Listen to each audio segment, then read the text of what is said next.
I'll tell you the exact moment everything changed. It wasn't when I shut off the water. It wasn't when the sheriff's deputies rolled through my front gate with flashing lights bouncing across my pasture.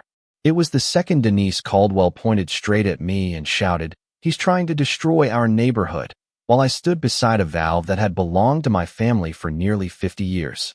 The smell of damp clay and fresh-cut hay drifted through the cool Texas morning as my work gloves scraped against the rusted steel wheel one final time. The valve groaned.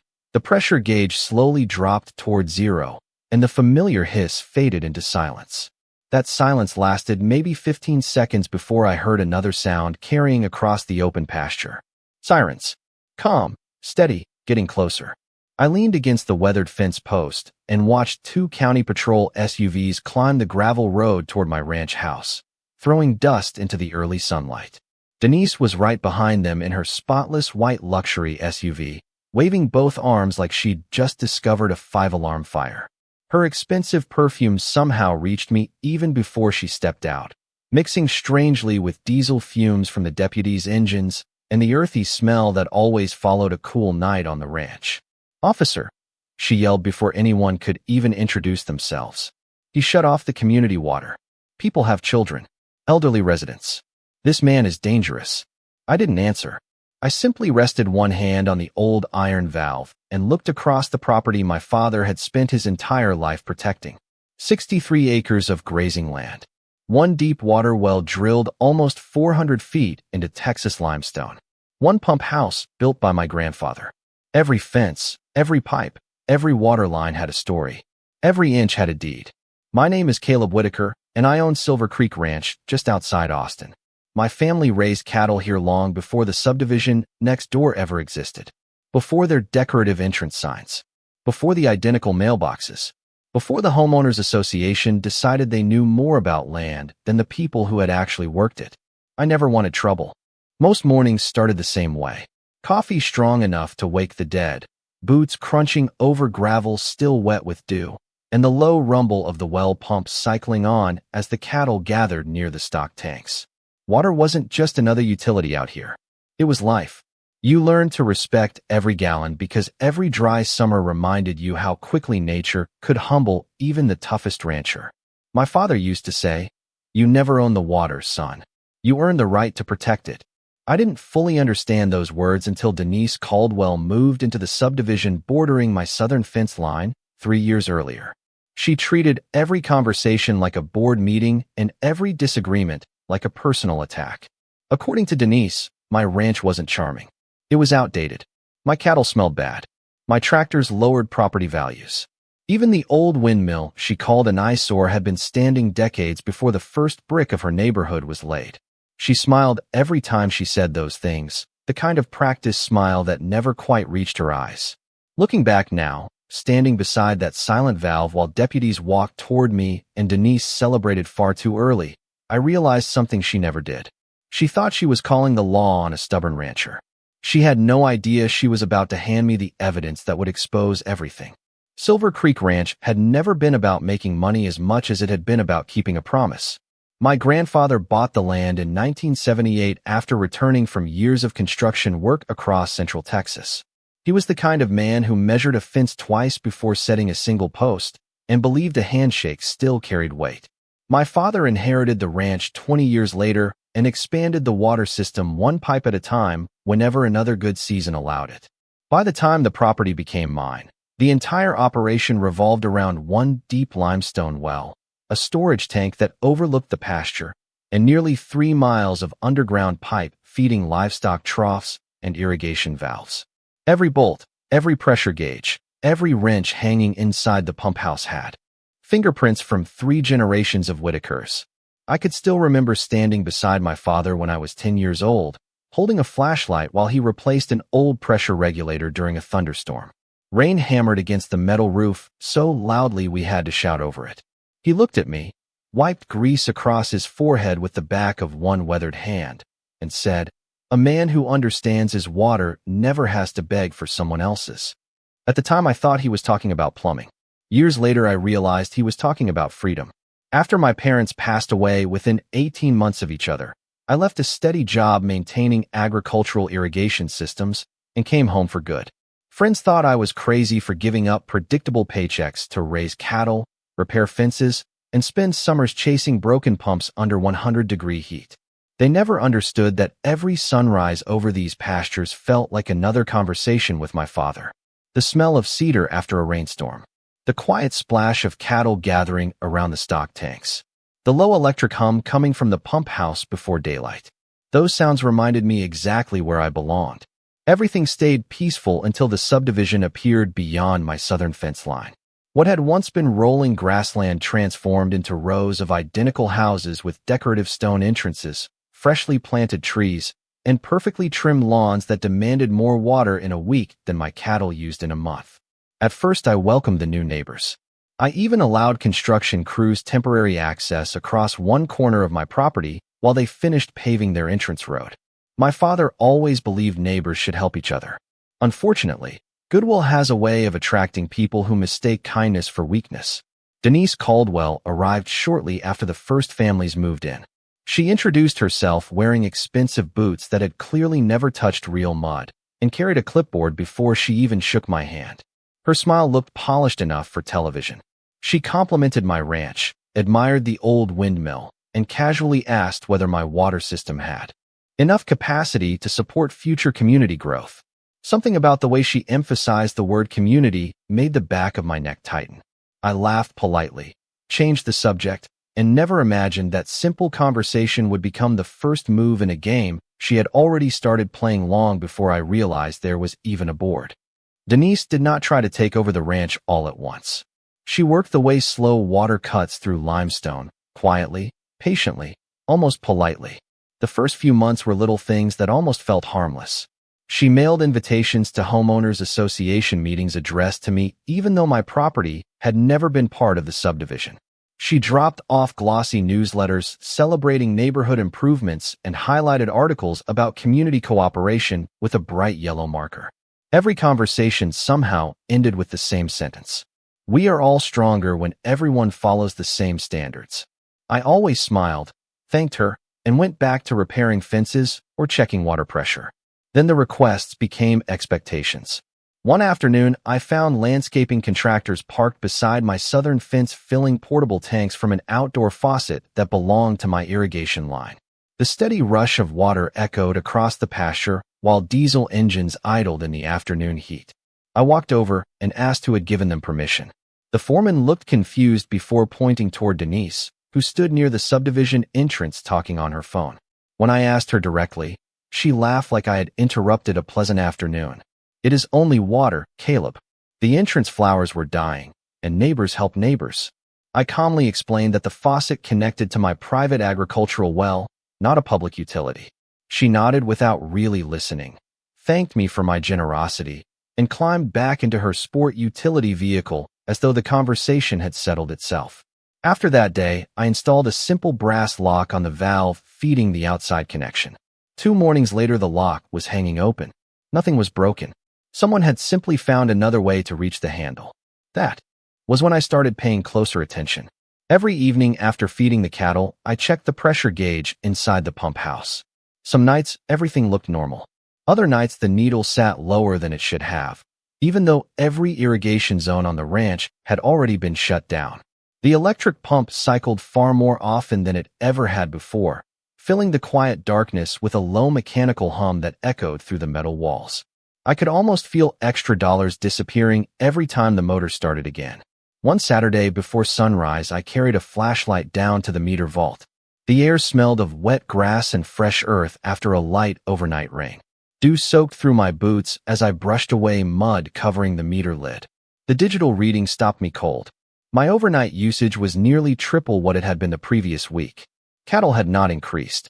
Irrigation had not been running. Nothing on my ranch explained the numbers glowing on that little display. I spent the rest of the morning walking every visible pipeline until I reached the old southern easement my father had mentioned years earlier. Buried beneath tall grass sat an aging junction box I had almost forgotten existed. Someone had recently disturbed the soil around it. Fresh shovel marks crossed the ground, and a brand new shutoff handle gleamed beneath the dirt like it had been installed yesterday. standing there in complete silence except for distant sprinklers running inside the subdivision. I realized my father had been right about something else. The people who believe they are entitled to your property rarely announce themselves. They simply act as though permission has already been given. I did not accuse anyone that morning because accusations without proof are just expensive opinions. Instead, I climbed back into my truck, drove to the feed store, and bought a small waterproof notebook. From that day forward, I wrote down everything. Every meter reading before sunrise. Every pressure change before sunset.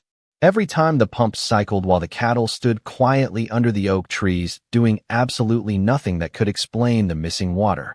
The notebook slowly filled with numbers, dates, weather conditions, and little observations most people would never notice.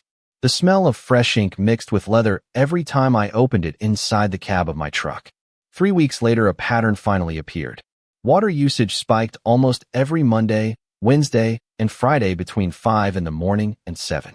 Those just happened to be the same mornings the entrance landscaping at Willow Pines looked greener than anywhere else in the county. I drove past the subdivision one afternoon after delivering hay to a neighbor. Decorative fountains sparkled beneath the Texas sun. Fresh flowers lined the stone entrance. The grass looked so perfectly watered it almost seemed artificial, especially after one of the driest summers we had seen in years. Meanwhile, ranchers across the county were reducing irrigation to protect their wells. Something simply did not add up. The following Tuesday, I stopped by the county water office hoping someone could explain the strange numbers. An older clerk named Martha listened patiently while flipping through public utility maps spread across her desk. The room smelled faintly of old paper and burned coffee that had probably been sitting on the warmer since sunrise. She traced one weathered finger across a faded survey from nearly 30 years earlier before looking up at me. "Your agricultural well is private," she said. "Nothing here shows any legal connection between your system and that subdivision." Those words confirmed exactly what I had feared. If water was reaching Willow Pines, it was not because the county approved it. It was because someone had created their own connection somewhere beyond the official records. I thanked Martha, folded the maps, and drove home without saying another word. That evening I unlocked an old metal filing cabinet inside my father's workshop. Dust floated through narrow beams of sunlight coming through the windows, while the familiar smell of machine oil surrounded me.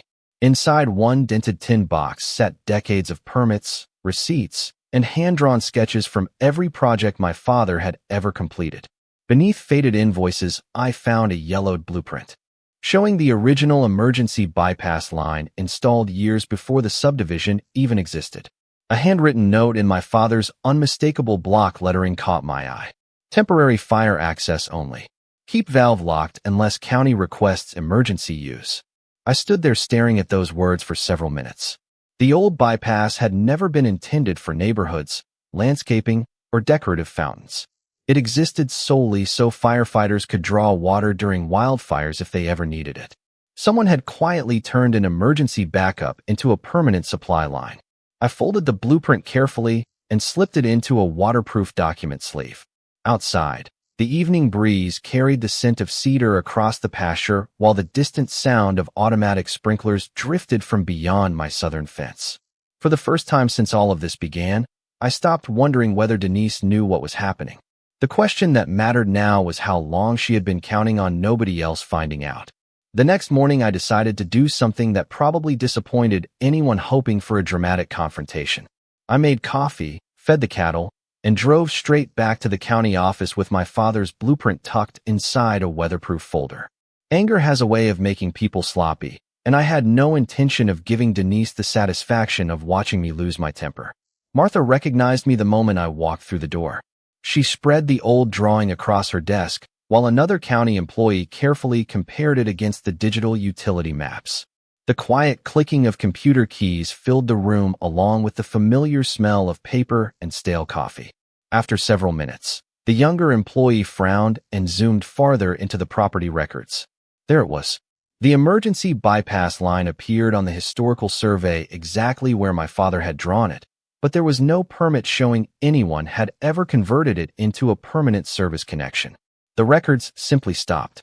No approval, no inspection, no easement amendment, nothing. Martha looked up and quietly said, If someone is using this line today, they should not be. That sentence stayed with me all the way home. Instead of confronting Denise, I called a licensed surveyor I had known for years named Tom Harris.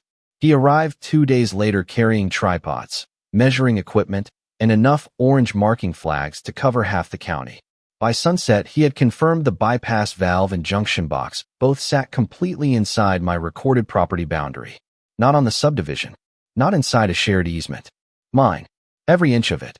Tom handed me a signed survey before climbing back into his truck.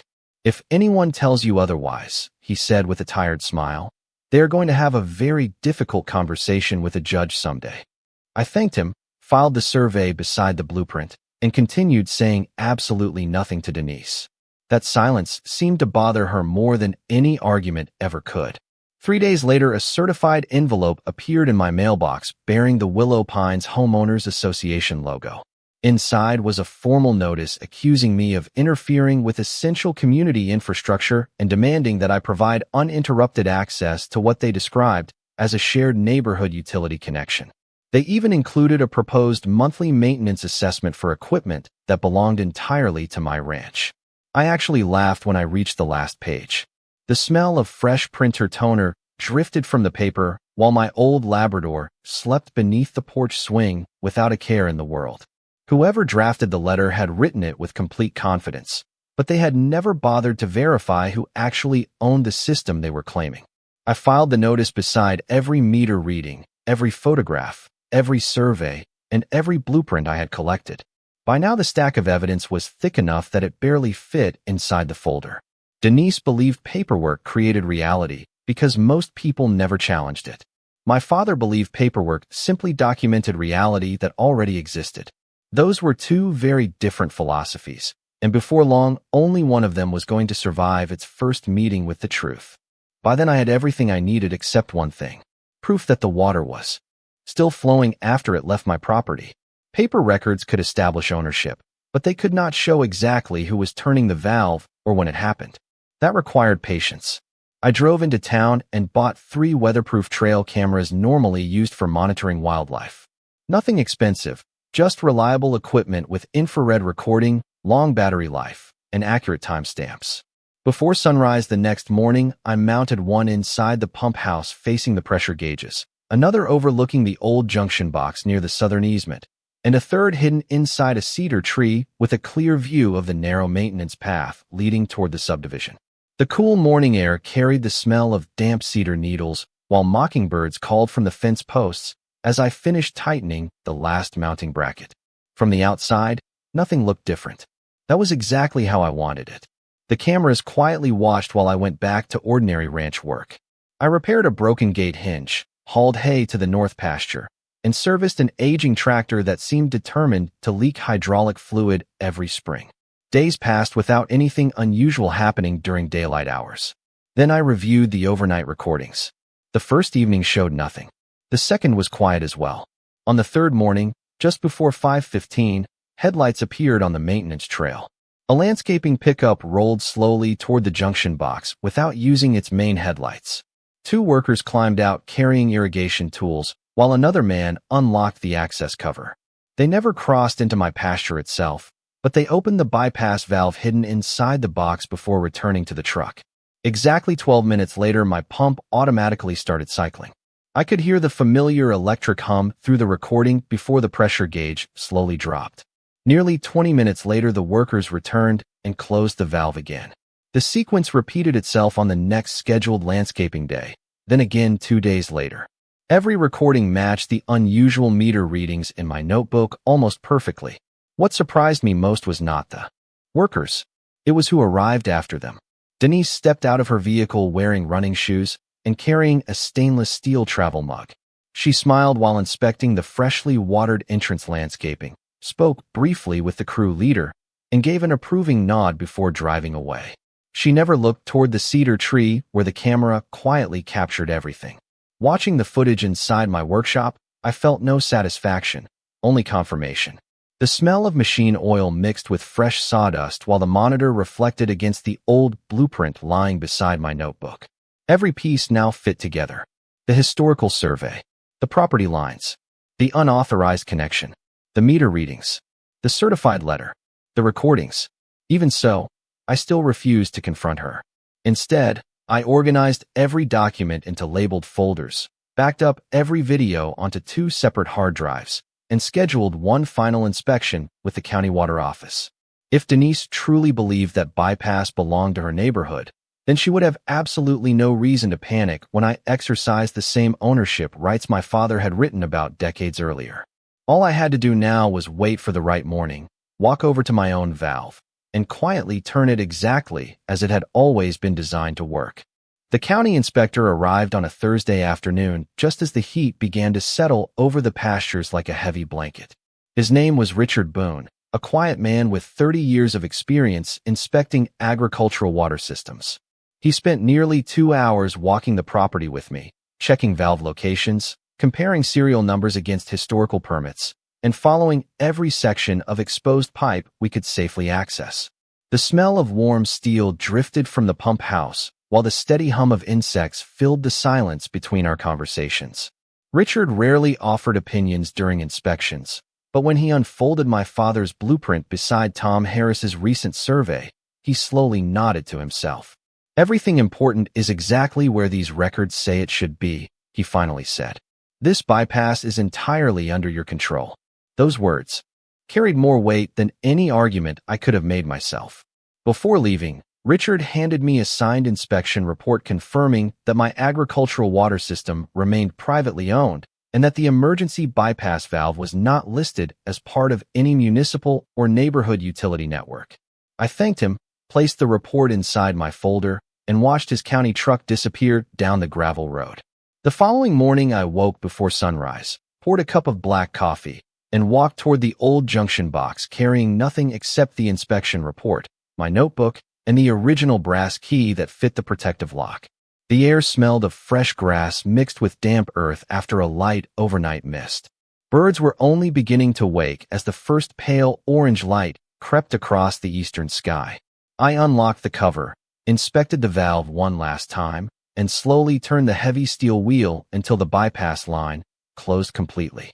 There was no dramatic sound, no explosion of pressure, only the familiar groan of aging metal followed by complete silence. The well continued supplying every trough, every irrigation line, and every building on my ranch exactly as it always had.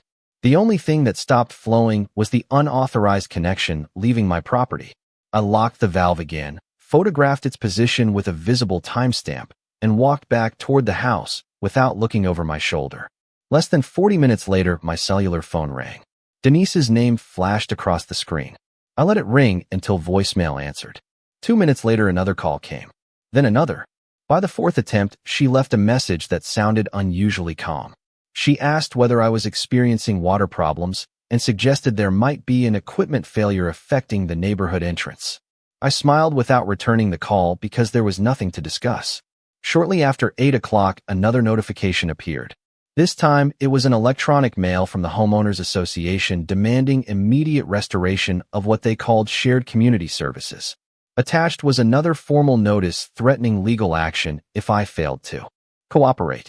I quietly printed the message, added it to the growing stack of evidence, and returned to repairing a section of fence damaged by last week's storm. Around 9:30, I heard distant sirens rolling across the open fields. I set my hammer down, brushed the dust from my gloves, and looked toward the ranch entrance where 2 county patrol vehicles turned through my gate with flashing lights reflecting across the morning dew. Denise's white sport utility vehicle followed close behind them, exactly as though she had been waiting for this moment all along. I had been waiting too, only for a very different reason. The deputies stepped out with the calm professionalism that comes from responding to far too many neighborhood disputes. Deputy Mark Ellison introduced himself, while his partner, Deputy Lisa Grant, quietly took notes before anyone raised their voice. Denise did not give them much of a chance to ask questions. She marched toward the old junction box, pointing at me with absolute confidence. "He intentionally shut off the community water supply," she declared. "He is interfering with essential services and putting families at risk." I simply nodded toward the pump house. "Officers, before anyone reaches a conclusion, I would appreciate 5 minutes to show you a few documents." Deputy Ellison agreed. We walked together into the workshop where the cool air smelled faintly of machine oil, cedar shelves, and old paper. I placed the folder on my father's workbench and opened it one section at a time. First came the recorded deed showing the ranch boundaries. Then Tom Harris's certified survey confirming the bypass valve sat entirely on my property. Next came Richard Boone's signed county inspection report stating the agricultural water system and emergency bypass remained privately owned. Finally, I laid my father's original blueprint across the bench, the faded pencil marks still perfectly readable after all those years. Denise folded her arms and shook her head. Those papers are irrelevant. That line has supplied our entrance for years. Deputy Grant looked up from the blueprint and calmly asked a simple question. Do you have any document showing your homeowners association owns this connection or has permission to use it? Denise hesitated for the first time since arriving. She opened a folder, shuffled through several printed notices, meeting minutes, landscaping invoices, and copies of homeowners association correspondence. None of them established ownership. None granted an easement. None authorized permanent use of my private agricultural well. The silence inside the workshop grew noticeably heavier. Outside, the wind pushed gently against the old metal roof while distant cattle moved across the pasture. I reached into the folder one last time and handed Deputy Ellison a portable hard drive. There is something else you should probably see. We connected it to my laptop. The first video showed the pressure gauge dropping moments after the bypass valve was opened. The second showed the landscaping crew arriving before sunrise. The third displayed the same workers operating the junction box located entirely on my ranch. The final recording captured Denise stopping to inspect the freshly watered entrance only minutes after the unauthorized connection had been activated. Every clip carried automatic time stamps matching the notebook of meter readings I had maintained for weeks. Deputy Grant compared the timestamps against my handwritten log and quietly nodded. Deputy Ellison closed the laptop before turning toward Denise. His voice never became louder, but it became much more deliberate. Ma'am, based on what we have reviewed today, this appears to be private property connected to a privately owned agricultural water system. Mr. Whitaker had the legal authority to close equipment located on his own land. At this time, we do not have evidence that he committed any criminal offense. Denise's confident expression slowly disappeared. She looked from the deputies to the blueprints, then toward the workshop door where the bright Texas sun illuminated the pastures stretching far beyond the subdivision. For the first time since she had arrived, she seemed to realize that every accusation she had made was now standing beside a stack of documents that told a very different story. Deputy Ellison thanked me for my cooperation, handed back every document exactly as I had arranged them, and reminded Denise that property ownership disputes belonged in civil court, not through emergency calls that alleged criminal conduct without supporting evidence. Neither deputy raised a single accusation against her that morning, but they made it very clear that the situation they had been called to investigate was not what had been reported. As their patrol vehicles rolled back down the gravel driveway, the sound of their engines slowly faded beneath the familiar breeze moving through the pasture grass. Denise remained standing beside her sport utility vehicle for another minute, staring toward the old pump house without saying a word. Then she quietly turned around, climbed into her driver's seat, and drove back toward Willow Pines. That afternoon, I received a telephone call from Richard Boone at the county water office. He informed me that, after reviewing the inspection findings together with the additional documentation collected during the deputy's visit, the county would be opening a formal administrative review regarding the unauthorized use of the agricultural bypass connection. Over the following weeks, survey crews returned, photographs were taken, historical permits were copied, and utility records stretching back decades were examined one page at a time. The smell of fresh paint eventually replaced the scent of disturbed earth as county workers installed new markers identifying the emergency bypass as privately owned infrastructure reserved exclusively for authorized emergency access. A heavy steel enclosure was added around the valve, complete with updated county identification numbers matching the inspection report. Shortly afterward, the unauthorized connection leading toward the subdivision was permanently disconnected under county supervision. The decorative fountains at the neighborhood entrance stopped running for several days, while the homeowners association arranged for a lawful connection through the municipal water district. Residents eventually learned that the beautifully landscaped entrance they had admired had never been supplied by the system many believed it used. Some neighbors later stopped by my ranch to apologize for believing the rumors they had heard. A few admitted they never realized the subdivision had relied upon a private agricultural well without a recorded agreement. I accepted every apology because most of them had simply trusted the people elected to represent them. Denise never visited my ranch again. Her letters stopped arriving. The demands disappeared. Even the landscaping crews began using the public access road instead of driving anywhere near my southern fence line. Life gradually settled back into the rhythm I had always preferred. Sunrise meant coffee on the porch, boots crunching across familiar gravel, cattle waiting beside full stock tanks, and the steady hum of a water system serving exactly the land it had been built to serve. One evening I unlocked the pump house and rested my hand on the same old valve my father had shown me years before. The steel still carried the scratches left by decades of honest work. Outside, the windmill turned slowly against a bright Texas sky, while the smell of cedar drifted across the pasture after another welcome rain. I thought about everything that had happened and realized the biggest lesson had never really been about water. It was about boundaries. Property lines exist on maps, but principles exist inside people.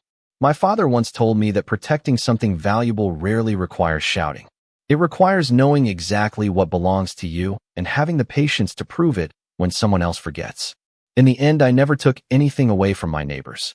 I simply stopped allowing them to take something that had never belonged to them in the first place.